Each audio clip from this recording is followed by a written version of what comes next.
ভোটের প্রচারে বেরিয়ে দুর্ঘটনায় গুরুতর আহত হয়েছেন উলুবেড়িয়া লোকসভা কেন্দ্রের বিজেপি প্রার্থী অরুণোদয় পাল চৌধুরী। টোটো উল্টে গিয়ে গুরুতর জখম হয়েছেন তিনি। বিজেপি প্রার্থীকে ভর্তি করানো হয়েছে হাসপাতালে। তার কলার বনে গুরুতর আঘাত লেগেছে এবং পাঁজরের হাড় ভেঙেছে বলে দাবি করা হয়েছে। প্রার্থীর সঙ্গে থাকা কেন্দ্রীয় বাহিনীর এক জওয়ানও আহত হয়েছেন বলে জানা গিয়েছে।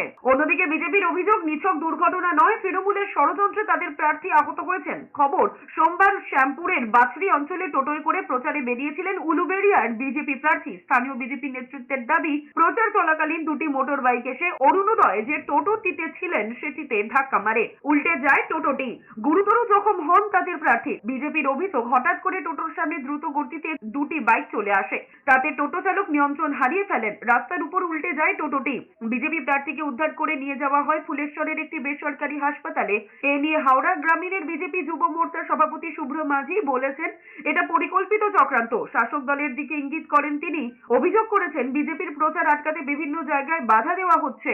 এদিকে তাদের বিরুদ্ধে ওঠা যাবতীয় অভিযোগ অস্বীকার করেছে হাওড়া গ্রামীণ তৃণমূল কংগ্রেসের সহ সভাপতি অভয় দাস। বলেছেন, অসত্য অভিযোগ করছে বিজেপি। এই দুর্ঘটনার সঙ্গে তৃণমূল কংগ্রেসের কোনো যোগই নেই।